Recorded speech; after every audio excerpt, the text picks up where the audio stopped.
get up on your feet, get your hands together because your favorite wrestling superhero is joining us today. Ladies and gentlemen, please welcome Shane Helms. Hi, Shane.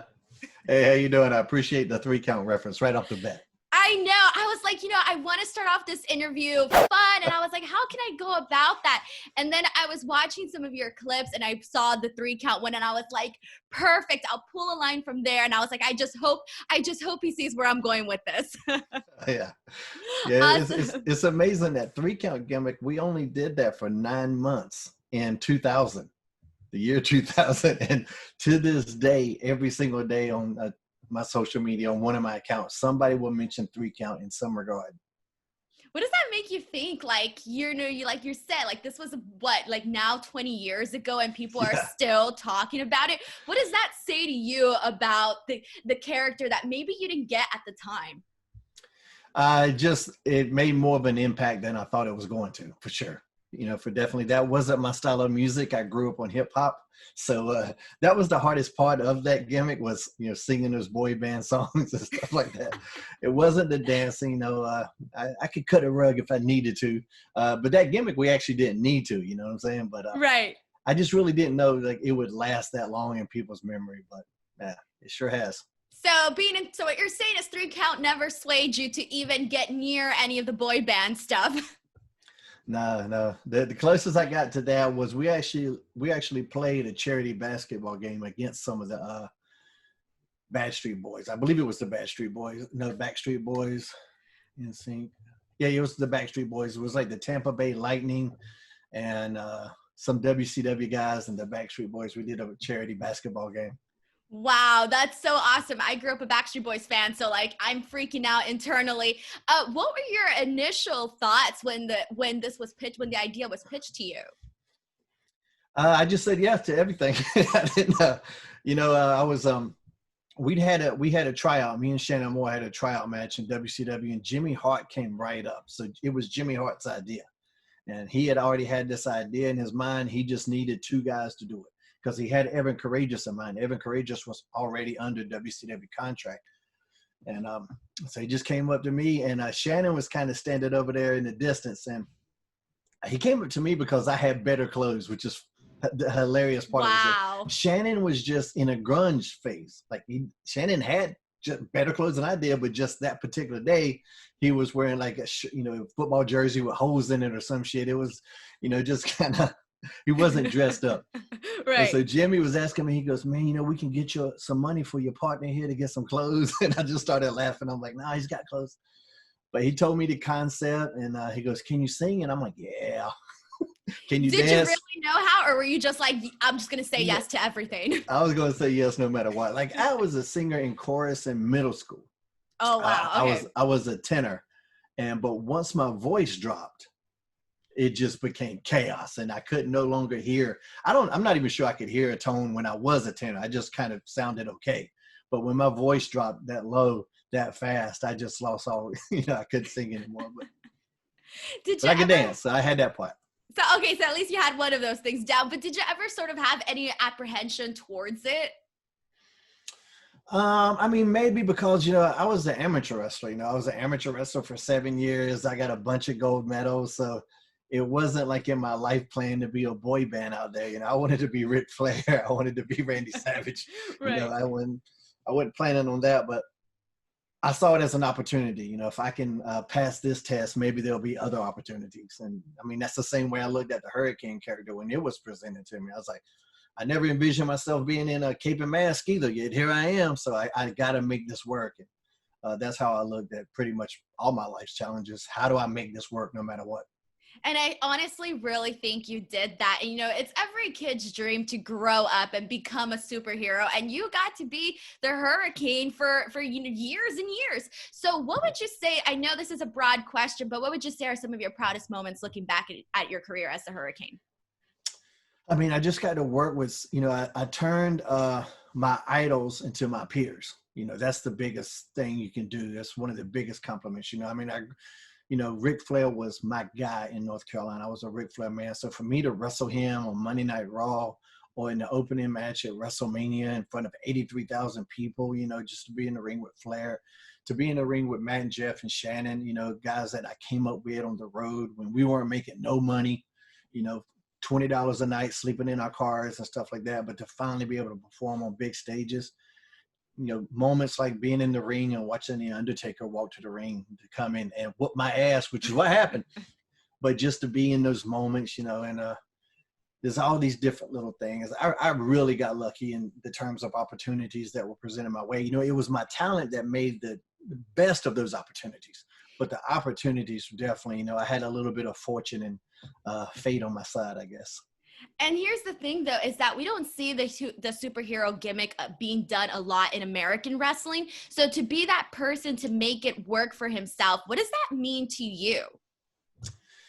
I mean, I take great pride in it. It was tried here and there. I don't think anybody actually called themselves superhero, but you can definitely tell in terms of a blue blazer or something like that, a guy like that. And anytime a wrestler in America had a mask, they did in WWF a couple times back in the day with Battle Cat, maybe Max Moon, so they would kind of dabble on the fringes of it. But WWF at the time had a writer named Brian Gewirtz, and Brian had always had this idea for let's do a superhero. Let's do a character and call him a superhero, call it what it is, and see what happens. And along comes Shane Helms, and I got the Green Lantern tattoo. I'm wearing comic book shirts every day. It's like, this might be the guy. And you were the perfect one to go ahead and do that. Yeah, and I committed to it too. Like that gimmick could have easily went sideways. Yeah. And I tell this story. I remember walking down the hall that first night in that outfit, and I didn't have a good outfit in the beginning. It was just, there was a little H on my chest, kind of in stylized. There was a little hurricane symbol right on my butt, which is the weirdest place to put that symbol. I didn't have a mask yet. They had given me a Lone Ranger mask, like from a cheap Halloween, just little black Lone Ranger mask. And like, this was the first creative conversation I'd ever had with Vince, was when I saw that mask. So I went to Vince, and I don't know him all that well, I just know he's the boss and know who he is, of course, but I don't know him on any kind of personal conversational level. But I go to him and I go, but I don't think this mask is going to work. You don't want to wear a mask? He's immediately questioning my dedication to the gimmick. So I go, no, I'll wear a mask, but I just don't think this mask will work. This thing's going to fall off in 10 seconds, and then it's going to look like I don't care. And he goes, and he appreciated that. So he knew what my head was at. And he goes, well, what about makeup? And this is my favorite part too. I go, like the Road Warriors? And he goes, like the Ultimate Warrior. Wow. I go, okay, like the Ultimate Warrior then. And so he told me to go to the makeup lady. So like for the first couple of months, I actually had this really cool makeup design that the makeup lady would do. On the live events, house shows, I'd have to do the makeup myself, and it looked like a child did it.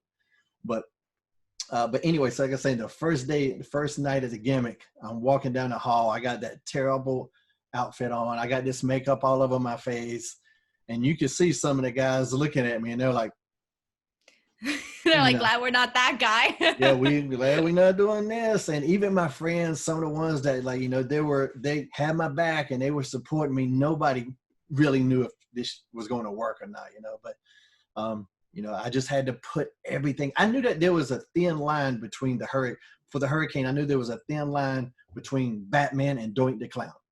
If I lean too much toward Doink the Clown, it's not going to work. But I can't try to be too cool either, because they'll turn on me.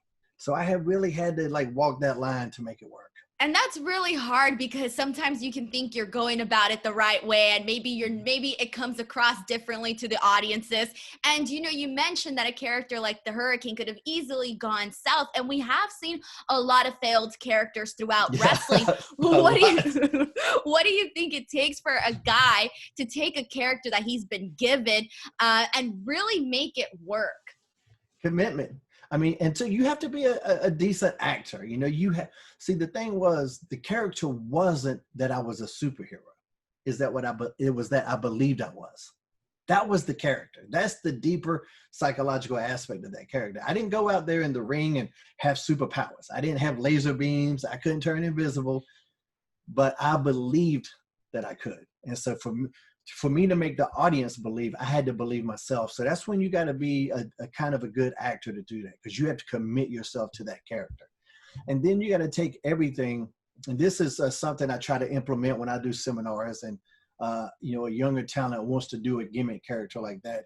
Everything has to match. The entrance music, the way I walk to the ring, the crazy hurricane talk, which no superhero talks like that. No superhero talks like I did.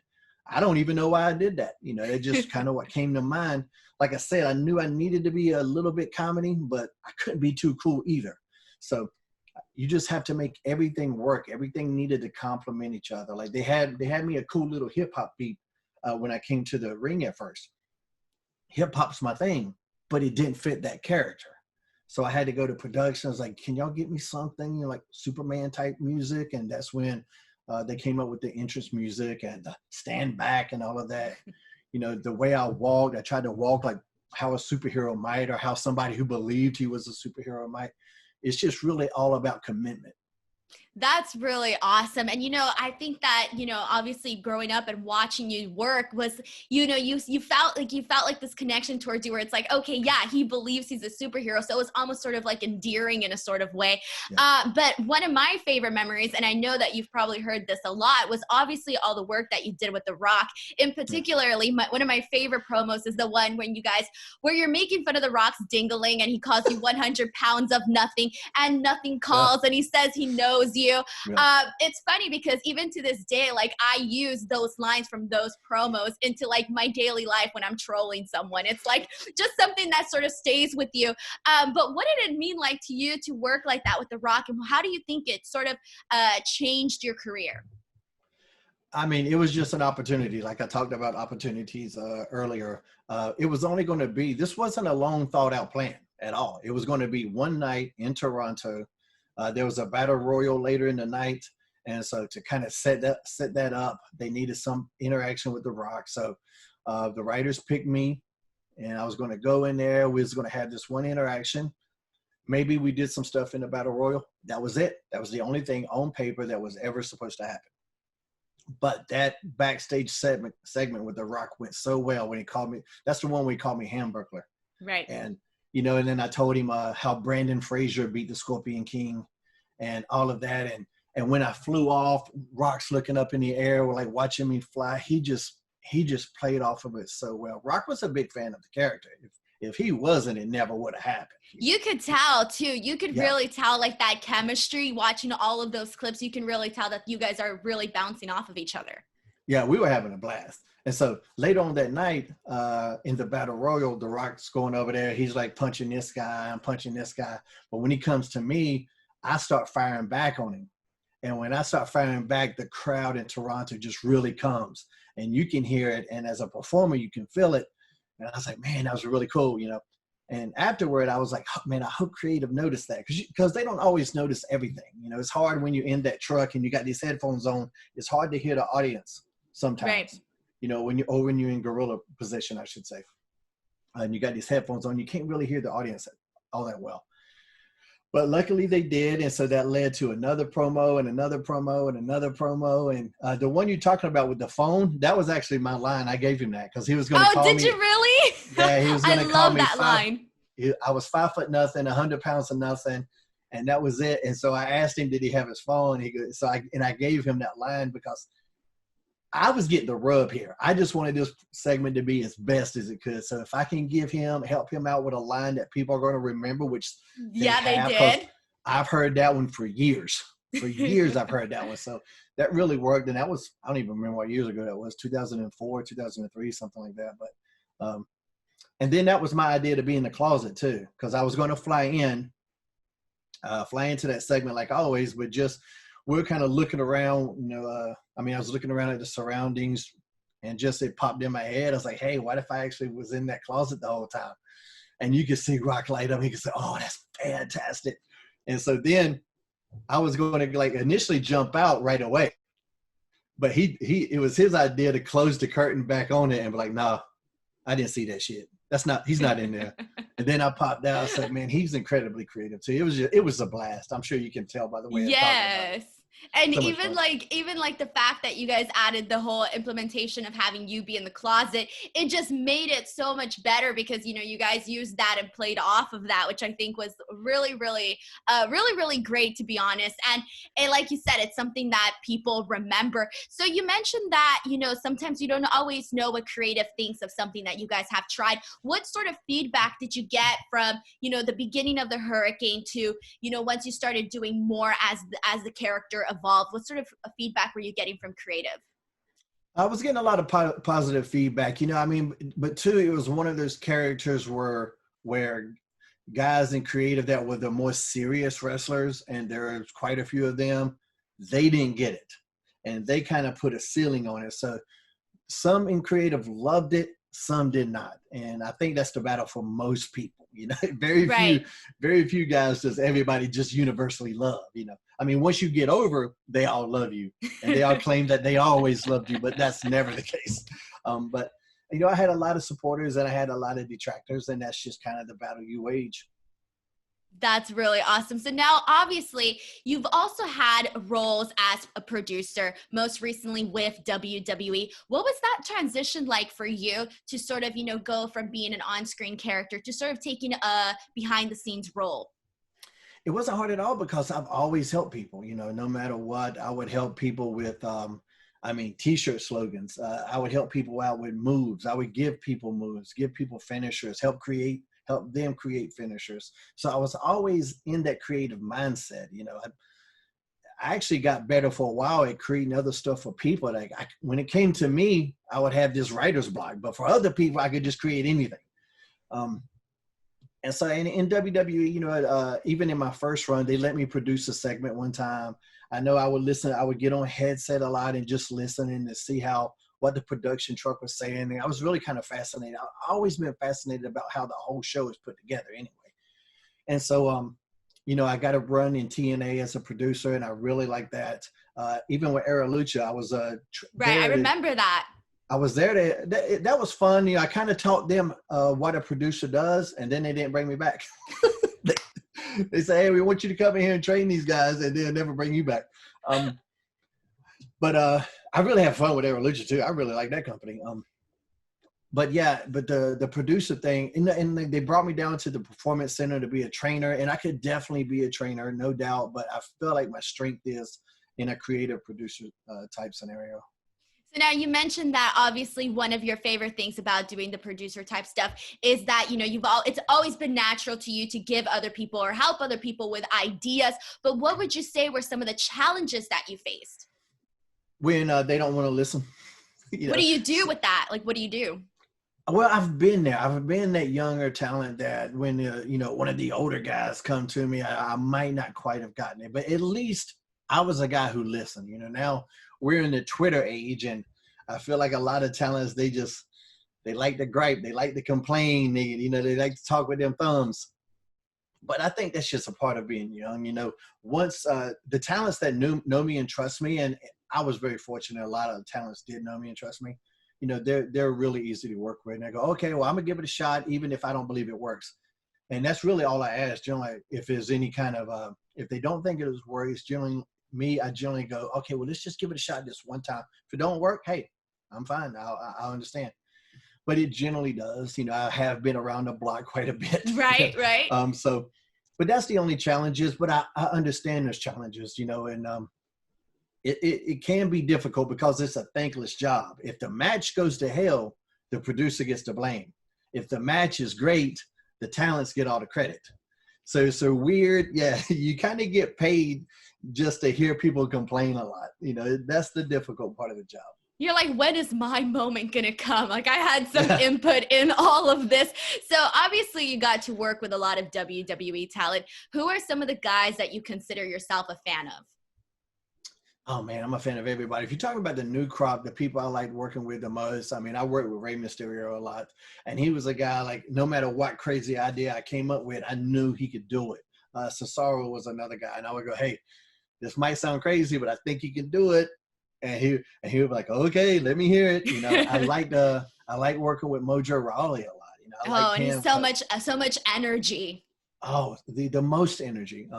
There was a lot of people. I liked some guys, some of the guys toward the top of the card, you don't really have to help them as much. And so you kind of just there sometimes. And that is a night off. A night off is okay. I'm not opposed to that, but I like to kind of be in the mix. Some of the funner things that I helped with was the past Survivor Series, which for the first time ever, it was 3 teams. Right. And so you kind of had a triple threat going on the entire time. That was a very difficult thing to kind of wrap our head around. But once we got it all together, I think it turned into one of the best Survivor Series matches ever. So I was really proud of that. There's been a lot of good stuff. I like working with creative people. I like people that have so many ideas that we got to throw, 90% of them away. That's a good problem to have. When you got people that come up to me and they're like, oh, what do you want me to do? That's what I don't like, because I'm not there to tell you what to do. I'm there to help you be yourself and help you grow as a performer and a star. But that has to start with what you are and who you are and how we can bring that to the screen. That's really awesome. And I think it's even cool that somebody can go and, not just be a talent, inside the ring, but also be able to contribute so much more, behind the scenes. I think is really cool. So now being the veteran, to newer talent around people, what would you say was some of the things that you learned from the younger talent? I learned, I was in the process of learning of how to be a better listener, because I probably wasn't always a good listener when I was a talent. I was very focused on what I was doing, but you kind of, like I say, you kind of have to be a therapist with some talents, because maybe creative isn't treating them right. Maybe creative, like I talked about the creative challenges earlier, right. Maybe they're going through these creative challenges. And I'm the one that has to come to them and deliver the news of what creative has for them that night. And if it's not good, sometimes you get that blowback. And you want to say, hey, I didn't write the show. I'm just giving you the information of what we got to do. This is the assignment. How do we make it work? But then you do got to kind of sit back and listen and get their head in the right place and let them get it out. And then once they get it out, say, okay, now can we put this match together? That sort of thing. So, you learn different things. And I mean, I think a good producer knows the roster's offense, and they know what any particular talent, I knew just about all the moves for everybody I ever worked with. I knew what they liked to do. I knew what they were good at doing. I knew things that they weren't good at doing that they probably thought were good. And I would kind of sneakily try to go, hey, let's not do that spot tonight, without saying, you can't throw a good drop kick, because yeah, right. You don't want to make them feel bad. Yeah, you don't want to make them feel bad. Sometimes it's a struggle though, because sometimes you want to go, hey, you're an adult, you should be able to process this. Your drop kicks suck.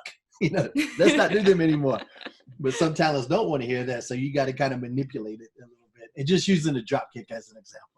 Right. And one of the things that I noticed too, like in all walks of life, whenever somebody points out something that you're doing wrong, all of a sudden you start like hammering in on that one thing to try to like succeed it. And the next thing you know, everything you were doing right starts going down the drain. So it's like a really fine line of how to handle criticism and how to make it work for you.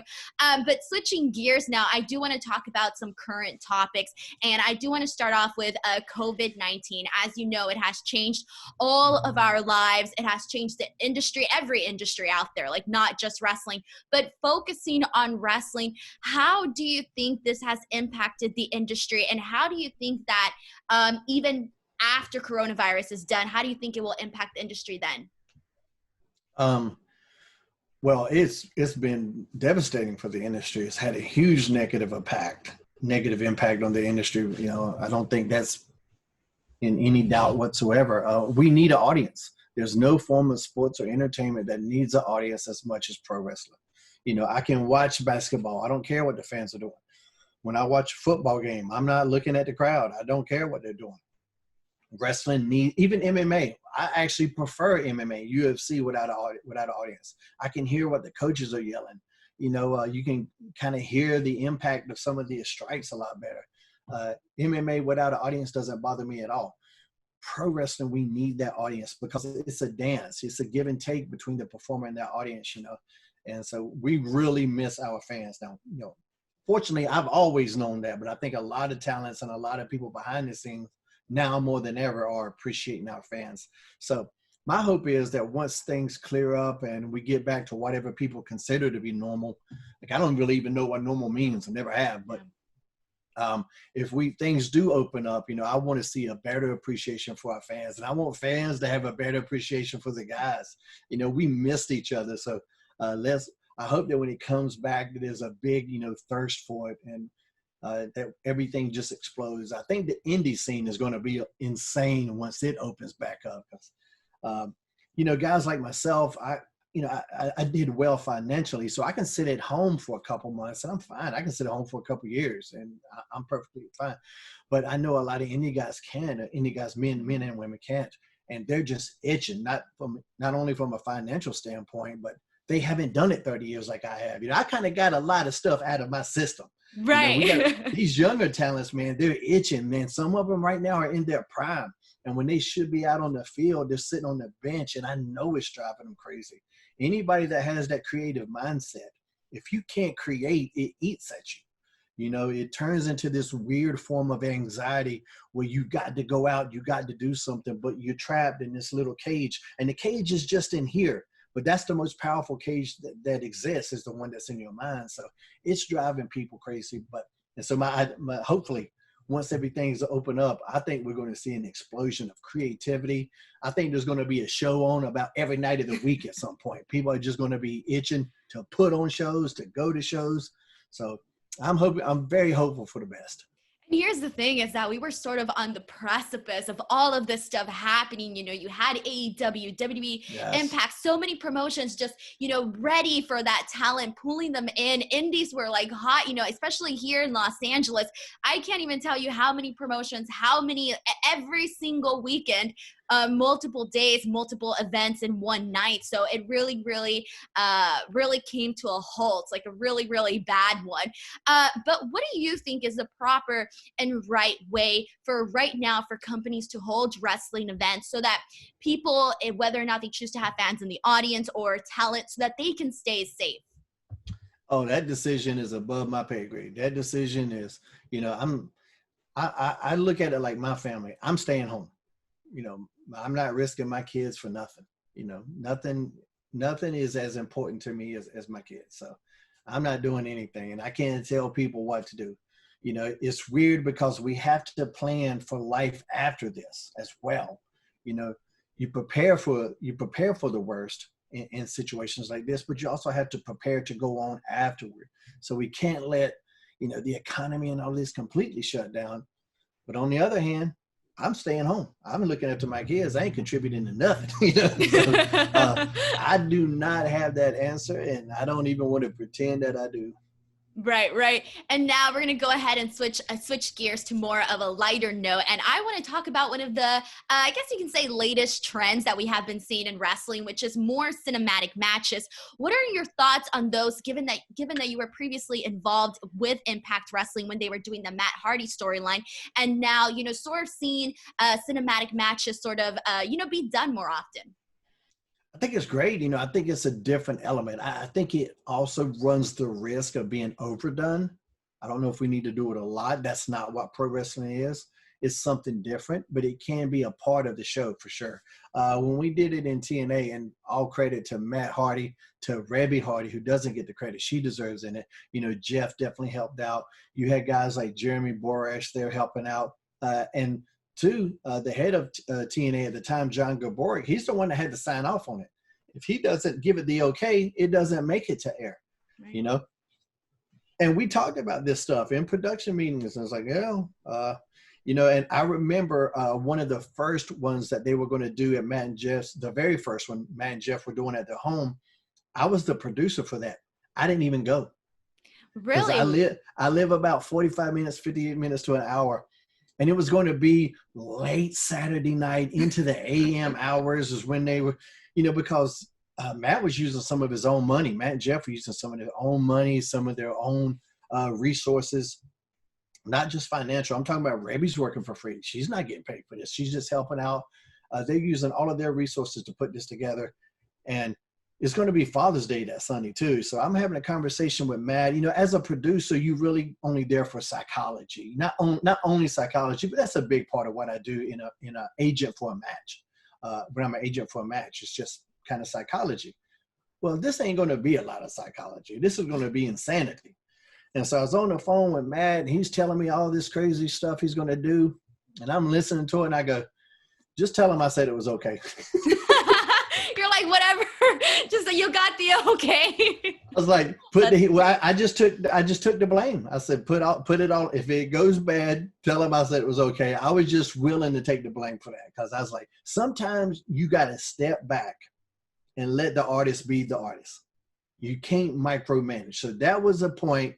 If I would have been there trying to micromanage, well, me and Matt kind of have a similar train of thought, so it would have been a very lackluster micromanagement. But I do consider that was a point where I just go, let me just sit back. You know, I gave him some creative suggestions, of course, because he's my boy. But that was one of those things where I go, y'all do it, and tell him I said it was okay. I guess it ended up working out definitely all right. And especially like you really not, I think here's the thing though, a lot of people aren't willing to step back and let somebody else, you know, shine for a moment and let their ideas come forth. So I think that's really, really cool. So now we had the Boneyard match, we had the Firefly Funhouse match, we had the Money in the Bank at the corporate offices. What were some of your favorite ones that you thought you were just like, okay, I am 100% a fan of this one, or a few of them in particular? I love the Boneyard match. I thought what he did with that was fantastic. That was kind of old school movie, gritty, dirty. I love that. How they combined the two Money in the Bank matches, ladder matches at the corporate headquarters. That was just, to me, desperation created some really good creative moments there. Out of pure desperation because of the COVID era that we're in, they really got together and came up with some really good stuff in that. But the John Cena Fiend Firehouse Funfly, what is it? Firefly Funhouse. That was my favorite. When the old school John Cena showed up in the shorts, the little tight skimpy shorts and the boots, I was popping. I was popping over and over. I watched that match like 3 times. I got on the phone with Bruce and a couple other guys, Bruce Pritchard, and just telling him, man, fantastic job. You know, I was a big fan of that. You know, like I say, it has to be done in small doses, though. You know, that's not what people watch pro wrestling to see. If they want to see that, we run the risk of them watching other shows. You know, right? You watch pro wrestling for a specific thing. So, but I was a fan of all 3 of those. You know, and all the final deletion stuff that Matt did in TNA. There's a couple he did in WWE. Like with Bray, and I know they tried to do something with Bray and Randy Orton back in the day, and I wasn't a fan of those as much because it was like the production value was too high. Right, and I think that was the general consensus too from the fans. Yeah, it was like when you watch the Blair Witch Project back in the day, what made it work was how gritty and backyard it seemed. When they came out with part 2 and it's this big production value, nobody cared. So it just lost that hometown appeal. Exactly. But I know Matt's did a couple. We did a couple that were aired only on the network. The last one I actually got kidnapped on, so I guess I'm just nobody's going to rescue me. I'm just stuck in some basement somewhere. I'm not sure what happened. You're like, that's it for me there. You know, so that's really cool. I did want to ask you also your thoughts on the Stadium Stampede that AEW did as well. Oh, that was really good. There's some really good stuff there. You know, Adam Page coming in on that horse. That killed me. Awesome. Yeah. I was like, I need to know more about the horse. When the horse was off screen, I was like, okay, I need to know what happened to the horse. And even afterwards, I was like, I hope no one steals that horse. I thought that was going to happen for a second. Yeah, I thought they did really good, especially in, you know what I'm saying, in this era right now where you don't have the audience to give you that passion of guys just beating the hell out of each other. You know, how can we make this entertaining? And I thought they did a fantastic job with that one as well. And speaking of AEW, what are your thoughts on the current product and what they're doing and maybe some of your favorite talent? Man, I mean, there's a lot of people that I like there, and I think they're putting on a really good show. I mean, I think Chris Jericho is probably the biggest star in the business right now. Chris Jericho, Randy Orton are probably the biggest stars in the business right now. So I really like it. You know, I'm glad that Matt's there doing some things. MJF is one of the best heels in the business.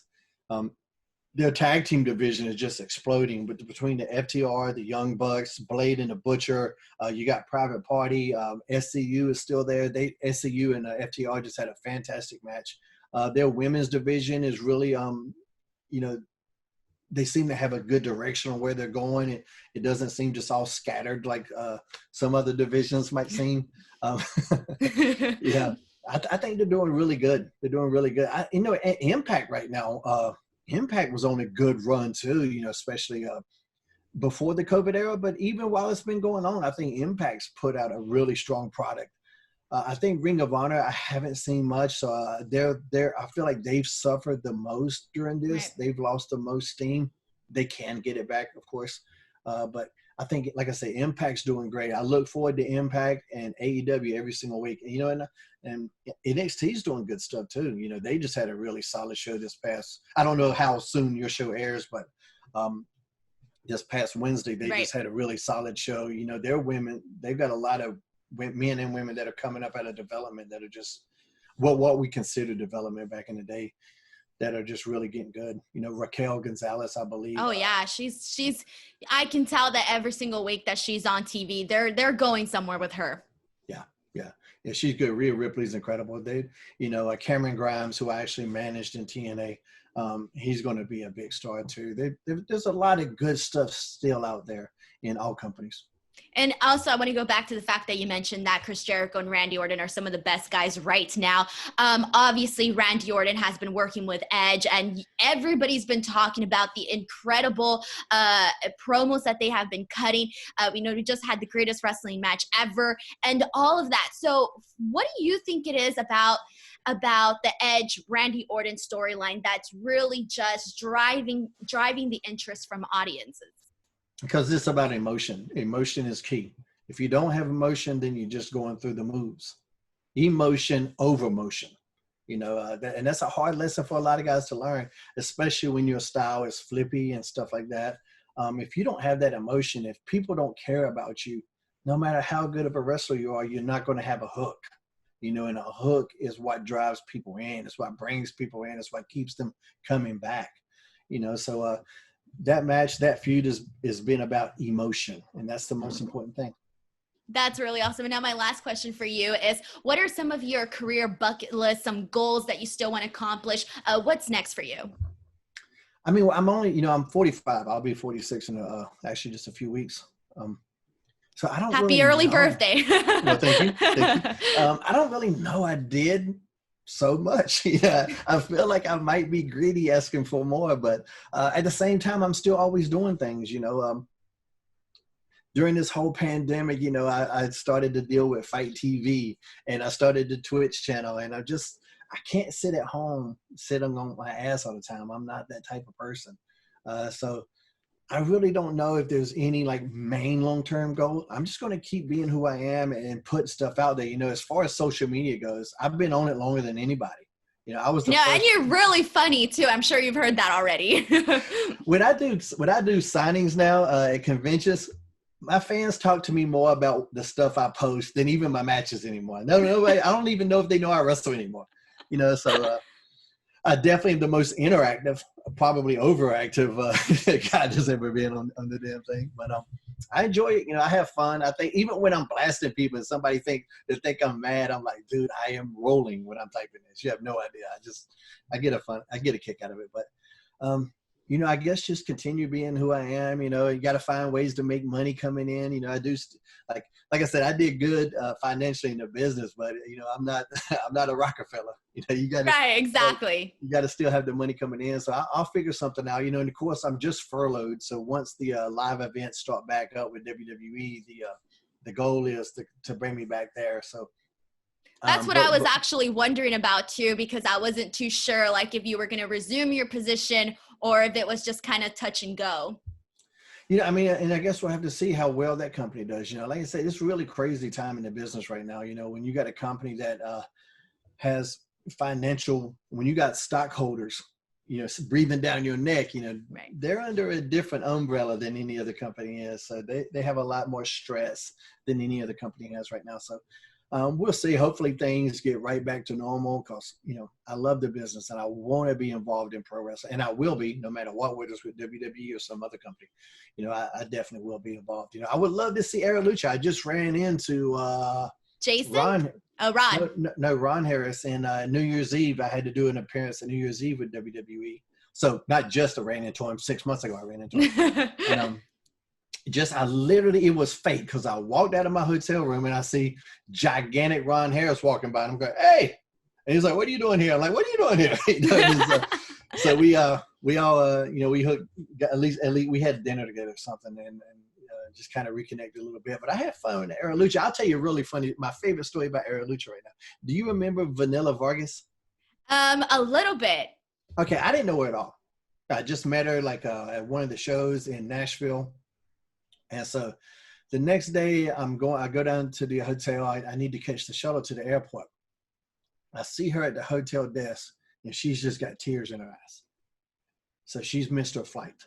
Oh, no. Or she has 10 minutes to get to the airport. Like the flight leaves in 10 minutes. And she doesn't speak very much English at all. I speak very little Spanish. So, but I'm looking at her ticket and she's just like, I can make, and I'm like, no, you can't make this. And she's, man, and now I just see her eyes well up with tears. I'm like, oh my God. And I don't know her at all. I don't know her name. I don't know her real name. I didn't know her work name. I just knew she was in the locker room the night before and she needs help. And I was like, and so it was Southwest Airlines. And I go, I'm going to the airport now. You come? And she goes, and this is me trying to, you know how it is when you try to communicate, you talk slow as if that does anything. Yeah, as if it helps. Yeah. I'm trying to, you come with me and whatever. And so we go get on the shuttle. And my flight actually was later. I just happened to be going early because I was hungry. That's the only reason I was going early. Fat boy over here has got to eat. So that's the only reason I'm going early. And so we get to the airport. We're rushing. I take her up to the Southwest counter. Keep in mind, I'm not even flying Southwest. I'm on a different airline. Oh, really? And so I said, stay here. So I go run and check in real quick. She's talking to the Southwest lady. Come back. Then the Southwest lady speaks a little bit of Spanish, not much, but enough that she can figure out what's going on. She gets on a flight, but we got to make it to the gate. We got 15 minutes that we need to be at that gate. Oh my God. And I go, the anxiety. Oh my God. I said, okay, come with me. And we rush through security and we go to the thing and, whatever. And then we're rushing. And of course you got to take a tram. You got the lines backed up. It's all this and that. And we come running up to the gate. And we give her the ticket. And I'm sitting there going, I'm blown sky high. I cannot breathe anymore. And I'm giving the lady the tickets. I'm like, get on the plane. And she goes, are you getting on the plane? I'm like, no. And she goes, are you with her? I go, I don't even really know who it is. No. Oh my God. I said, I'm just here to help her. I was just trying to help her get on the plane. And they're like, do you need help? Because like I said, I am so blown up because I was helping carry her bags and mine running through this airport. But we got her home because she's got to get back to Mexico, I guess. But if she didn't make that flight, she was going to be stuck there for 10 hours. That was another thing. That would have been if such she a doesn't pain. make this one, she's stuck. And then she's going to be there not speaking the language. And I didn't want that for her. But so we've been buddies on Instagram and Twitter ever since, so that was my final superhero moment with Era Lucha. There you go. Exactly. So you lived the character, help this woman out. I did that day for sure. That's really awesome. I know I miss Era Lucha too. I know their first few shows that they did, they had so much talent there. It's unbelievable. And most of those guys now are signed. But I mean, I just thought that they had incredible potential. But now we're going to go ahead and move on to our lightning round portion of the game, where I'm going to ask you 10 questions about yourself, and you can answer them as fast as you want, or you can give as much depth as you want, however you feel you want to answer them. So here we go. Are you guys ready for lightning round with Shane Helms?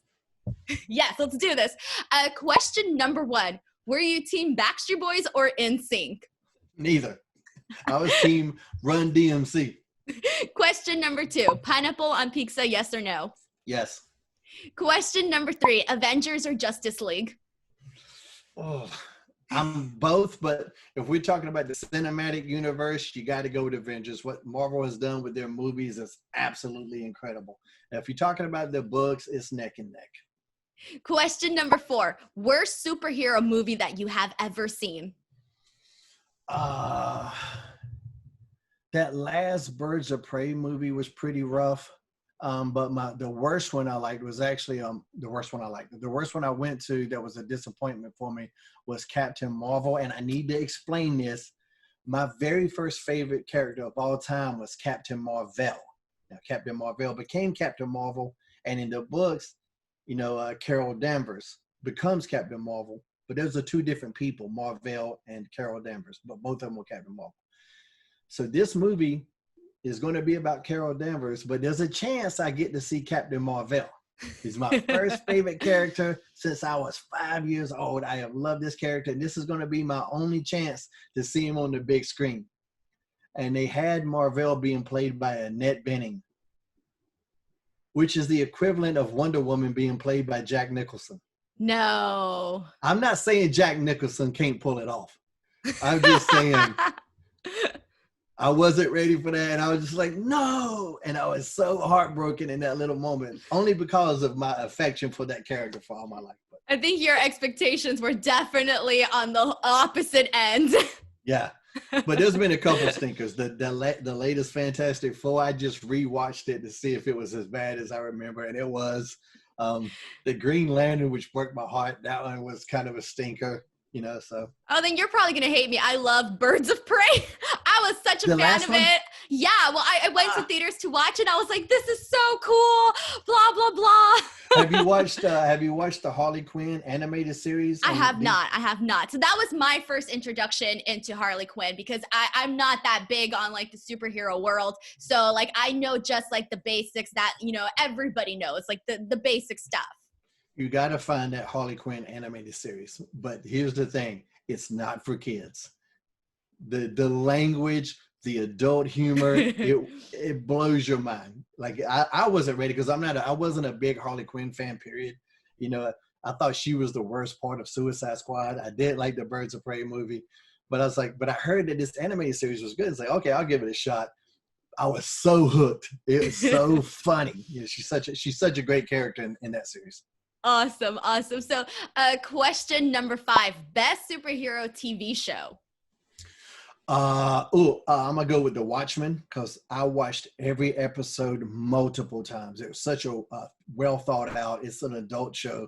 A lot of people think superheroes, they literally think Mighty Mouse or Spider-Man, and it's just for kids, and they've missed so many just fantastically serious and adult, themed or adult. You can't be dumb to understand The Watchmen. You're not going to get it. You right. Just aren't. So The Watchmen, The Boys was incredible. If you haven't seen The Boys, I heard good stuff about both those shows. But it's dark. The Boys is dark. You got to be prepared for that. But those are my top 2. And I watched every episode on both of those series multiple times. That's how good it is. That's how good they both are. Awesome. Question number 6, favorite thing to eat for breakfast. Well, I'm on a fasting diet now, so intermittent fasting. I don't eat until 2 p.m. every day. But normally that's scrambled eggs with sliced pepperonis in them. Is what I eat. Delicious. Question number 7, favorite movie theater snack. Pizza. The theater I go to is one of those ones you can sit back in and they bring you out food. Yeah, they bring you up, and they got waitresses that bring out food. And there's this little flatbread pizza, and I get it like 95% of the time. You're like, this is my go-to now. Oh yeah, that's why I couldn't hardly fit in that costume because of that movie theater. Question number 8, if the Hurricane would have turned heel, which villain do you think he would emulate? Well, actually, I started out as a heel. So I would have just been a darker version of myself. That's all you got to do. All the things you can't do as a baby face or a hero, you just do as a villain. Question number 9, what is your favorite flavor of cake? Pineapple cake. And last question number 10, what is the most used app on your phone? Probably Twitter. Same. I don't blame you. Twitter or Instagram, you know, or text. I mean, my text app is probably my most used there because I don't call a lot of people, but I stay in touch with just about everybody, especially during this era. I was worried about a lot of people's mental headspace when we're all stuck at home. So I was literally sending out texts all the time, you know, just making sure everybody's okay. That's really, really great. Shane, thank you so much for this interview. I love sort of going back on all of these memories and talking about current stuff and the lightning round game, all of it. I want to thank you so much. But before we go, feel free to plug any of your social medias or your Twitch or whatever you want. So I'll put my name there on the little screen. It's at ShaneHelms.com. That's everything. Instagram, Twitter, Facebook, even Tumblr. I still have one of them. So, and now Twitch. So, I kind of make it easy for everybody because my website is ShaneHelms.com. That's how I do it.